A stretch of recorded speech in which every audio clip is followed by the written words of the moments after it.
بسم اللہ الرحمن الرحیم۔ حضرت حسن کو زہر دلانے کے بعد کیا یزید نے ان کی بیوی سے نکاح کیا تھا؟ حضور صلی اللہ علیہ وسلم کا نکاح آپ کے نبی بننے سے پہلے 25 سال کی عمر میں حضرت خدیجہ رضی اللہ سے ہوا تھا کہ جن سے 4 بیٹیاں اور 3 لڑکے پیدا ہوئے، لیکن آپ کے لڑکوں میں کوئی بھی زندہ نہ بچتا۔ پیدائش سے کچھ ہی دنوں کے بعد ان سب کی وفات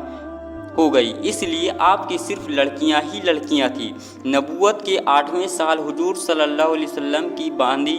حضرت ماریہ قبطیہ کے بطن سے آپ کی 8ویں اولاد پیدا ہوئی کہ جن کا نام حضرت ابراہیم رکھا گیا، اور آپ صلی اللہ علیہ وسلم کو اپنے اس لڑکے سے بہت زیادہ محبت تھی،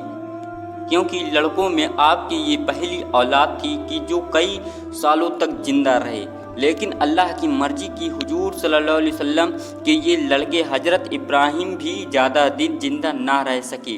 آخر کچھ ہی سالوں بعد ان کی بھی وفات ہو گئی۔ بیٹے ابراہیم کی وفات پر حضور صلی اللہ علیہ وسلم کو اتنا بڑا صدمہ لگا کہ صحابہ کرام بیان کرتے ہیں کہ اللہ کے رسول صلی اللہ علیہ وسلم نے اپنے بیٹے ابراہیم کو قبر میں دفن کرتے ہوئے کہا کہ اے میرے بچے ابراہیم، آج میرا دل بہت غمگین ہے اور میری آنکھوں میں آنسو بھرے ہوئے ہیں، لیکن میں صبر کروں گا اور اپنی زبان سے وہی بات کہوں گا کہ جو میرے اللہ نے فرمایا ہے۔ جب حضور صلی اللہ علیہ وسلم کے بیٹوں میں سبھی کی وفات ہو گئی تو مکہ کے کافروں میں سے ایک نے کہا کہ اے محمد، اب تو تم بالکل بے نسل بن کر رہ جاؤ گے، کیونکہ تمہارا کوئی بھی لڑکا زندہ نہیں بچتا، تو اس کا صاف مطلب ہے کہ تمہاری وفات کے بعد تمہارا نام لینے والا بھی کوئی نہیں بچے گا۔ دشمنوں کی طرف سے ایسی باتیں سن کر حضور صلی اللہ علیہ وسلم کے دل پر بہت بڑا صدمہ لگا اور آپ غمگین ہو کر بیٹھ گئے۔ لیکن اسی وقت حضرت جبرائیل علیہ السلام اللہ کی طرف سے وحی لے کر آئے اور کہنے لگے کہ اے اللہ کے رسول، اللہ تعالیٰ سورہ کوثر نازل کرتے ہوئے فرماتے ہیں کہ اے میرے پیارے نبی، یہ کافر لوگ آپ کو بے نسل کہتے ہیں، تو انہیں جا کر بتا دو کہ آپ کا دشمن خود ہی بے نسل ہو کر رہ جائے گا۔ اور آخر یہی ہوا کہ 15 رجب سن 3 ہجری میں مدینہ منورہ کے اندر حضرت فاطمہ رضی اللہ کے بیٹے حضرت حسن سورہ کوثر کی ان آیتوں کی تفسیر بن کر اس دنیا میں تشریف لائے، اور پھر حسن رضی اللہ سے اللہ نے حضور صلی اللہ علیہ وسلم کی ایسی نسل چلائی کہ آج بھی آپ کو جگہ جگہ سادات لوگ نظر آئیں گے کہ جو حضرت حسن کے رشتے سے حضور صلی اللہ علیہ وسلم ہی کے اولاد ہیں۔ حضرت حسن رضی اللہ کی پیدائش نے پیارے رسول کے دامن میں بے نسل ہو کر دھبا پاک کر دیا تھا، اور کافروں سے کہہ دیا تھا کہ اے کافروں، تم اپنی آنکھیں کھول کر دیکھ لو کہ اب میں دنیا میں آ گیا ہوں۔ میرے نانا کی نسل مجھ سے ایسی چلے گی کہ قیامت تک کوئی میری نسل کو مٹا نہیں سکتا۔ حضرت حسن رضی اللہ کی پیدائش سے پہلے حضور صلی اللہ علیہ وسلم کی چچی جان حضرت ام فضل نے خواب دیکھا کہ آپ صلی اللہ علیہ وسلم جسم کا ایک حصہ میرے گھر میں ہے۔